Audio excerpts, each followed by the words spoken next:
Aménagement inadéquat, absence d'éclairage, insalubrité. Le marché de Mankouk-Dougou, situé dans le quartier Gunguin à Ouagadougou, est en souffrance. Il faut le sauver. Les autorités municipales sont interpellées. Quels leviers et quelles actions pour un développement durable au Burkina Faso? L'État burkinabé et l'Union européenne optent pour le ralentissement de la croissance démographique. Environ 17 milliards de francs CFA doivent être mobilisés à cet effet. Dans cette édition également, un gros plan sur la compagnie aérienne turque, Turkish Airlines, un modèle de réussite et une fierté pour l'ancien empire ottoman. Bonsoir, soyez les bienvenus. Les autorités municipales interpellées sur la situation de Mankouk-Dougou-Yar, délaissé, ce marché situé dans la capitale burkinabé a besoin d'une prise en main.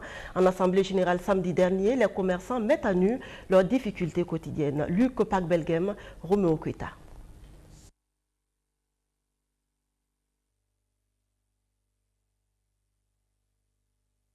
Cet espace vide, en plein milieu du marché, est souvent utilisé comme terrain de sport par des jeunes du quartier, selon les commerçants.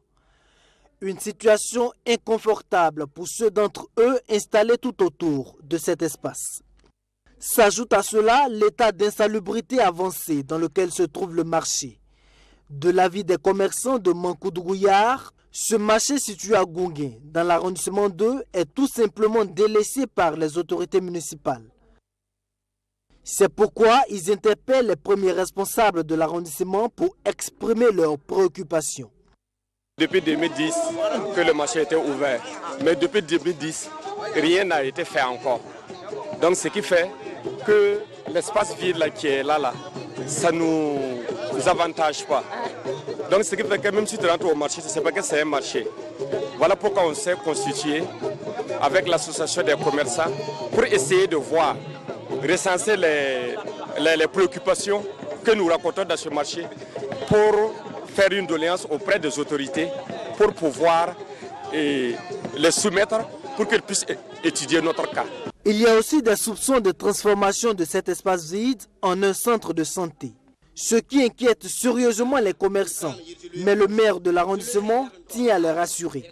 Les commerçants sont déjà sur place puisque le marché est construit. Et ensuite, le terrain est destiné à un marché. Ça ne doit être transformé toujours dans le main. À la construction d'autres ouvrages au niveau de la municipalité, ce n'est pas possible. Donc c'est exclu qu'il y ait une transformation, un changement de destination de ce terrain-là. C'est un terrain qui demeure pour les commerçants et pour le commerce. Avant l'aménagement prévu par le maire, les commerçants souhaitent occuper à court terme l'espace pour donner un meilleur visage au marché et plus d'engouement. On a demandé dans l'urgence de le laisser installer sur l'espace vide du marché parce qu'un marché, les gens sont regroupés au milieu tout en étalant vers les côtés. Mais si vous êtes dehors, vous regardez à part les portes là, c'est comme ce n'est pas un marché. Donc on voit que si cet espace vide là est noir de monde, vous allez voir que le marché là va fonctionner. Des préoccupations légitimes selon les autorités municipales présentes à la rencontre. Ils disent en avoir pris bonne note et comptent les transmettre à la mairie centrale. En attendant, le conseil régional du centre poursuit la mise en œuvre de son programme de transformation et de modernisation de l'économie informelle. Des artisans, une centaine évoluant dans divers domaines d'activité, ont bénéficié de 2 semaines de stage de perfectionnement. Une session de formation sanctionnée par des attestations. Roméo Kweta. Pierre Ouedraogo avance fièrement pour recevoir son parchemin des mains des autorités du conseil régional du centre. Couturier de profession, il a bénéficié d'un stage de renforcement de capacité de 2 semaines au centre d'apprentissage et de promotion de l'art vestimentaire. Cette formation s'inscrit dans le cadre du programme de transformation et de modernisation de l'économie informelle mis en place par le conseil régional du centre. Si il n'y en avait pas, il fallait créer. Sinon, vraiment, nous, c'est comme si on dormait et puis quelqu'un vient de nous réveiller. On ne reste qu'à courir, aller de l'avant. Comme Pierre, ce sont au total 100 hommes et femmes qui ont bénéficié de ce stage de perfectionnement de niveau dans divers métiers tels la menuiserie, l'électricité auto et automobile et dans celui de la coiffure moderne. Ils reçoivent en plus de leurs attestations du matériel de travail selon leurs métiers respectifs. On a appris peut-être, par exemple, les curly et comment jouer avec les visages, les modèles et puis les différents modèles de chiens et des décoratifs surtout. Et puis des frisants, des différents types de produits qui conviennent aux cheveux. Voilà, c'est surtout ça. Un pari gagné pour les premiers responsables du conseil régional du centre qui comptent faire mieux en termes d'accompagnement des bénéficiaires lors des prochaines sessions de formation. Le conseil régional a joué sa partition. Nous allons espérer qu'au regard du changement positif que connaîtront leurs activités, ils pourront avoir des partenaires techniques qui pourront les accompagner, je veux dire, au plan financier. Mais pour cette formation, malheureusement, pour le conseil régional, ça s'arrête au niveau de la formation. Mais pour les années à venir, dans le cadre du PADEL, il y a de fortes chances que ceux-là qui seront formés puissent être accompagnés d'un soutien financier modeste. Un soutien financier qui pourrait booster l'activité de ces récipiendaires qui sont tous déjà installés à leur propre compte. Des lauriers aussi pour la 14e promotion du diplôme universitaire Gestion des aires protégées. Ils sont 20 jeunes d'Afrique francophone à avoir bénéficié de la formation de l'UICN, l'Union internationale de la conservation de la nature. Ils ont reçu leur parchemin vendredi dernier à Ouagadougou. Samira Samandoulgou, Mamouna Takabouri. Ils sont 20 jeunes originaires des pays francophones d'Afrique de l'Ouest. Ils viennent d'achever leur formation en matière de gestion des aires protégées. Une fin de formation sanctionnée par cette cérémonie de remise d'attestation. Pendant 8 semaines, ils ont bénéficié d'outils théoriques et de cours pratiques. Vous avez des modules liés à tout ce qui est gestion directe des aires protégées, tout ce qui est aménagement, tout ce qui est droit de l'environnement, économie de l'environnement et d'autres modules qui permettent aux gens de s'interroger par rapport à ces modules-là. Qu'est-ce qui peut être fait concrètement sur le terrain? En réalité, c'est un partage d'expérience parce que c'est une formation qui se veut pratique. Et ce partage d'expérience-là, ils apportent leurs problèmes et à l'aune de ces nouvelles matières, on essaie de trouver des solutions. Avec une moyenne de classe de 14,88 sur 20, le taux de succès de cette 14e promotion est de 100%. Le major de la promotion, lui, s'en tire avec 17,20 de moyenne. Les 8 semaines de formation étaient très intenses et nous avons dû travailler très dur. Il faut aussi dire que le groupe a été vraiment un groupe très uni. Il y avait une grande cohésion. Nous avons partagé beaucoup d'expériences. Nous avons étudié ensemble.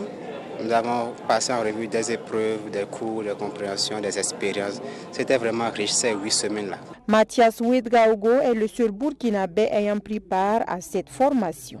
Je m'engage dans la mesure du possible, et selon mes moyens, et selon la possibilité que la hiérarchie m'offre, à protéger toutes les aires du Burkina Faso sans distinction. Pas une protection physique, mais à trouver vraiment une tribune, un canal pour pouvoir partager ce que nous avons eu à acquérir ici. C'est vraiment pertinent.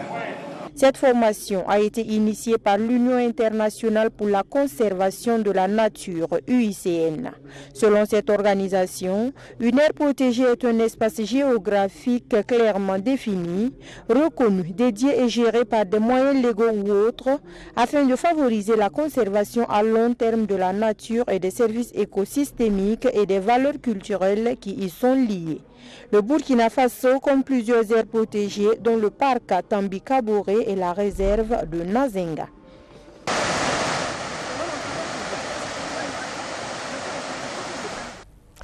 Qatar Charity s'engage aussi dans la protection de l'environnement. L'ONG Qatari vient d'ouvrir un nouveau chantier au Burkina Faso, un projet d'urgence contre l'insécurité alimentaire lancé dimanche dernier à Korsimoro dans le Sanmatenga sous le thème « Changement climatique, responsabilité de tous ». Mamounata Kabouri. Madame le gouverneur de la région du Centre-Nord. L'ONG humanitaire Qatar Charity, solidaire du gouvernement burkinabé dans la riposte contre l'insécurité alimentaire. En vue de soulager les personnes vulnérables pendant la période de soudure, l'organisation vient de lancer un projet d'urgence contre l'insécurité alimentaire dans la commune de Kaya. La capacité à nourrir une population toujours croissante constitue l'un des défis majeurs que l'agriculture africaine doit relever. Au Burkina Faso, la situation s'est beaucoup dégradée pendant la production céréalière de la campagne agricole humide 2017-2018. Cette campagne a entraîné des défis céréaliers très sévères par endroits. C'est en réponse à la crise alimentaire qui s'y a suivi que l'ONG Qatar Charity a initié un projet d'urgence dénommé « Changement climatique, responsabilité de tous ». Cet élan de solidarité de Qatar Charity vient à point nommé, car selon les bénéficiaires, en plus des caprices de Dame Nature, Kaya a subi d'autres catastrophes, accentuant ainsi l'insécurité alimentaire dans la localité. C'est une grande joie pour ma commune de recevoir ces dons de la part de Qatar Charity. Voyons que la saison n'a pas été bonne. Nous avons enregistré au niveau de la commune certaines catastrophes liées à des incendies des greniers dans les villages qui a contribué maintenant à augmenter le taux de vulnérabilité au niveau de la commune. Je vois quand même que ces gestes est le bienvenu parce que réellement ça contribue à soulager un tant soit peu la population vulnérable. La cérémonie de ce matin nous réjouit énormément à plusieurs titres. D'abord parce que la campagne a été vraiment capricieuse pour 2017-2018, si bien qu'on a enregistré un déficit céréalier. Ajouté à cela, notre région a été toujours classée parmi les régions déficitaires de notre pays, si bien que les populations sont dans une constante vulnérabilité depuis un certain nombre d'années. Composé de 10 tonnes de riz, 100 cartons de sucre et 100 cartons d'huile, ce don entre dans le cadre de la première phase du projet estimé à 30 millions de francs CFA. Une première phase qui va s'étendre aux communes de Dori et de Wayugia. La population du Burkina Faso, qui est actuellement de 18 millions d'habitants, pourrait doubler dans 23 ans. Une croissance démographique pour le moins accélérée que l'État burkinabé veut freiner avec l'Union européenne. Un programme dénommé Population et Développement Burkina Faso. Quels leviers et quelles actions ont été lancées pour un coût d'environ 17 milliards de francs CFA. Madina Sienou. La population du Burkina Faso est actuellement estimée à plus de 18 millions d'habitants, avec un taux de croissance démographique estimé à 2,9% en 2016. Le PNDS, le Plan national de développement économique et social, ambitionnera mener cette croissance démographique à 2,1% en 2020. L'ouverture de ce colloque, axé sur des questions de population, devrait permettre d'atteindre l'objectif du PNDS et améliorer du même coup les conditions de vie des populations. 78% de la population burkinabé a moins de 35 ans, ce qui implique des charges sociales de plus en plus élevées pour les ménages, mais aussi pour l'État. En effet, le rythme élevé de la croissance démographique implique la construction et l'équipement d'un nombre élevé d'infrastructures scolaires, des centres de santé, qui sont des investissements financièrement lourds pour le budget de l'État. Et je sais de quoi je parle. Le recrutement et la formation d'un grand nombre d'enseignants, n'est-ce pas, et d'agents de santé, ce qui aura des incidences considérables aussi sur la masse salariale, puisque ce sujet est à l'ordre du jour. Aussi, pour que les défis de la croissance démographique soient relevés, il est impérieux que les grandes orientations et actions de notre politique de population s'inscrivent dans une dynamique de long terme. Ce programme, Population et Développement au Burkina Faso, quels leviers et quelles actions est le fruit de la coopération entre le Burkina Faso et l'Union européenne. Il va coûter environ 17 milliards de francs CFA au gouvernement burkinabé sur 5 ans. Cet événement permet de connecter deux sphères, voire deux mondes différents, trop longtemps, trop souvent séparés. Le monde universitaire et de la recherche, d'une part, et celui des politiques publiques, d'autre part. À travers cette rencontre, l'objectif que nous poursuivons est clair. Renforcer les ponts permettant à la recherche d'alimenter les politiques publiques, définir des stratégies innovantes et mieux comprendre les mécanismes comportementaux pour permettre une meilleure adéquation et un plus grand impact de ces politiques publiques auprès des populations qui sont les bénéficiaires finaux des politiques publiques. Les conclusions qui sortiront de ce colloque seront transmises au gouvernement et à l'Assemblée nationale pour adoption. L'éducation, un des maillons essentiels du développement durable. Pour qu'elle soit accessible à tous au Burkina Faso, l'État peut compter sur la Fondation Strom. Depuis 2011, elle contribue à la scolarisation des enfants de 9 à 12 ans d'ici, mais aussi du Mali et du Niger. Les parties prenantes à ce processus sont réunies depuis ce mardi à Ouagadougou. Alfred Thuy. Garantir le droit à l'éducation pour tous les enfants du Burkina Faso, du Niger et du Mali, c'est le combat que mène la Fondation Strom depuis plusieurs années en Afrique de l'Ouest. Elle participe à l'insertion scolaire des enfants non scolarisés âgés de 9 à 12 ans. Et cette stratégie-là permet justement de donner une formation d'une année à ces enfants-là. C'est 3 mois en langue nationale et 6 mois en français, de façon à les réinsérer dans l'enseignement classique. Et cette année de formation accélérée consiste à leur faire suivre le programme de CP1, de CP2 et de C1, de façon à les réinsérer soit au CE1 en fonction de leur niveau, soit au CE2, de façon à ce qu'ils Grâce à la Fondation Strom, des milliers d'enfants ont été enrôlés et transférés à l'école formelle, mais ce résultat est loin de satisfaire les parties prenantes. Le transfert du secrétariat permanent du Burkina Faso devrait permettre de consolider les acquis.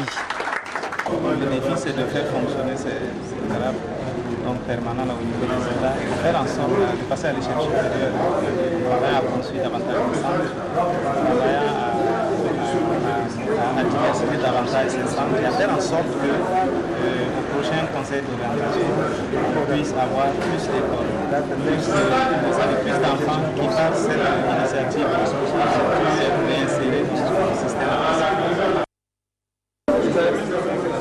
Mais les défis, c'est le défi de transférer la formule et surtout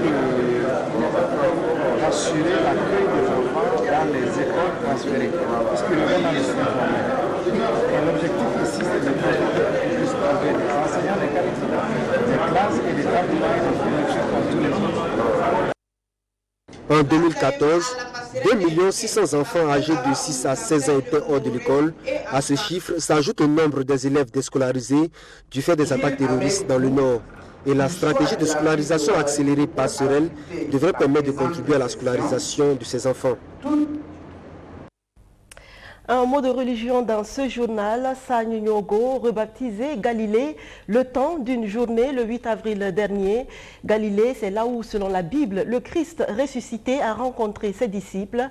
Chaque année, depuis maintenant 13 ans, une cérémonie eucharistique est consacrée à cet événement majeur de la vie des catholiques dans ce village de la commune rurale de Pabré. Tradition respectée donc dimanche dernier, une semaine après la fête de Pâques. Safiatou Balima, Alfred Thuy. Sagni Nyogo, village situé dans la commune rurale de Pabré. Ce dimanche 8 avril, les fidèles chrétiennes se mobilisent pour la Galilée. Une messe célébrée une semaine après la fête de Pâques, occasion donnée à ces fidèles chrétiens de fêter à nouveau la résurrection du Christ. Galilée, comme nous l'avons exprimé, c'est vraiment notre façon à nous de répondre à l'invitation que nous avons entendue tous à l'occasion de Pâques.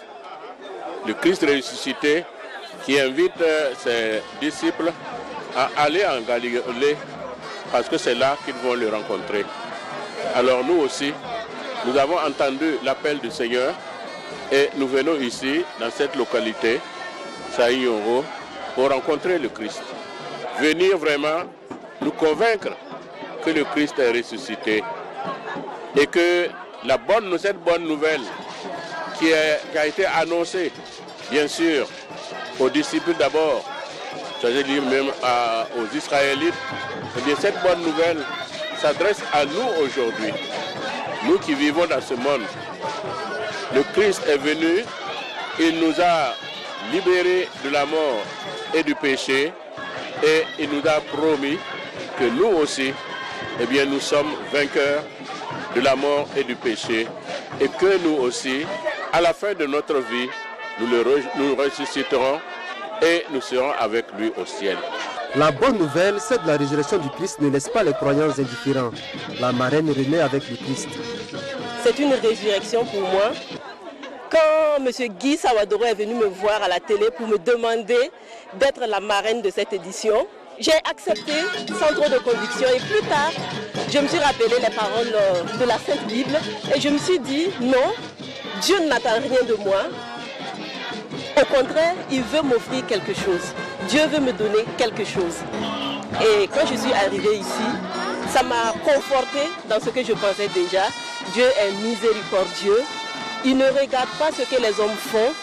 Il ne regarde pas ce que les hommes ont. Il regarde leur cœur. Et donc c'est mon cœur que Dieu a regardé. Et il a voulu m'élever à travers cette célébration.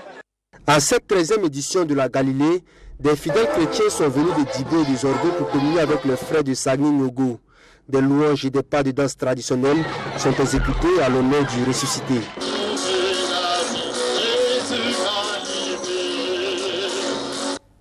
Allons à présent à la découverte de Turkish Airlines, la compagnie aérienne turque qui déploie ses ailes depuis 2012 au Burkina Faso, sert de truchement pour le développement des liens d'amitié et d'affaires entre les deux pays. Considérée comme l'une des compagnies les plus sûres au monde, Turkish Airlines entend rester en pole position.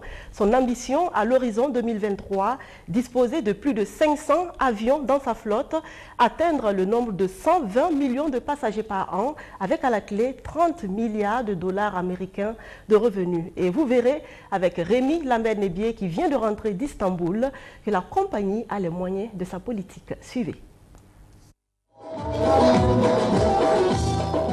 Turkish Airlines, la compagnie précurseur des relations turco-burkinabées. Cette compagnie aérienne qui a découvert le ciel burkinabé en 2012, en même temps que l'ouverture de l'ambassade de la Turquie au Burkina Faso, transporte dans ses ailes les ambitions de rayonnement de la Turquie sur le monde émergent. Créée en 1933 avec seulement 4 destinations domestiques, Turkish Airlines est en plein essor. C'est ici, à Istanbul, ancienne capitale de l'Empire ottoman et principal port du pays, que se situe le siège de la compagnie. Ville en pleine expansion, Istanbul, où la ville des 1000 lumières est en même temps une ville commerciale et touristique avec ses bazars, ses mosquées aux architectures uniques et la place Topkapi et son emblématique palais bâti sur 700 000 mètres carrés et datant du Moyen-Âge.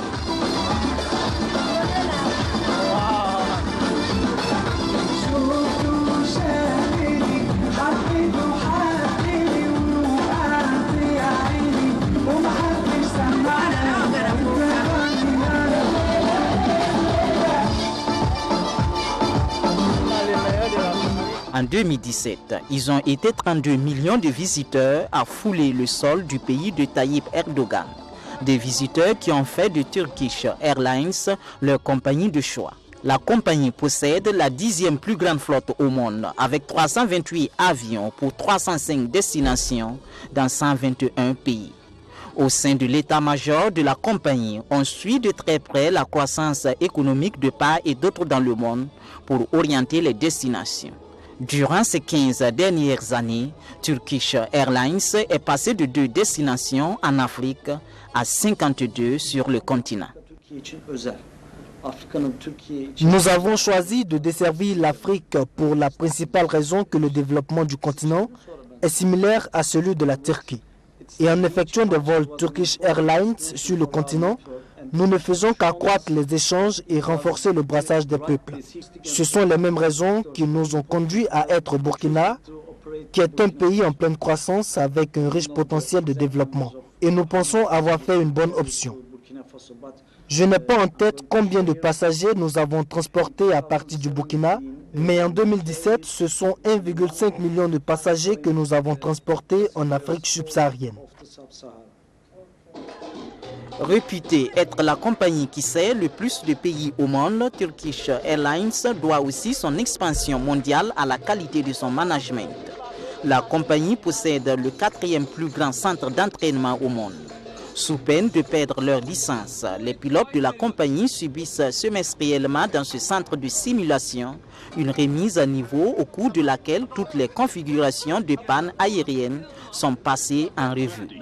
Ce qui fait d'un vol Turkish Airlines l'un des vols le plus sûrs au monde. Coté en bourse, Turkish Airlines est le fruit d'un partenariat public-privé détenu à 51% par le privé. Mais cela n'empêche pas la compagnie d'être vue comme une compagnie nationale et placée au cœur de la politique d'émergence du pays. Le prochain rendez-vous de la Turquie et de sa compagnie est fixé pour 2023, date anniversaire du centenaire de la création de la République. À cette date, la compagnie espère atteindre la barre de 120 millions de passagers par an, une flotte de plus de 500 avions et 30 milliards de dollars américains de revenus. Et pour avoir les moyens de sa politique, un nouvel aéroport sera inauguré à Istanbul dès octobre 2018. Il aura à l'horizon 2025 une superficie de 76,5 km² et pourra accueillir 200 millions de passagers et créer 225 000 emplois.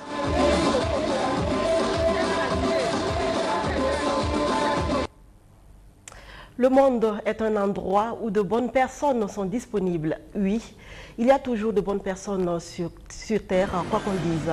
Une amitié trahie, un amour brisé, ce n'est pas une fatalité. Vous trouverez toujours sur votre chemin quelqu'un qui vous fera surmonter et même oublier vos chagrins. Mais pour cela, il vous faudra laisser votre cœur grand ouvert. Merci de votre attention. À demain.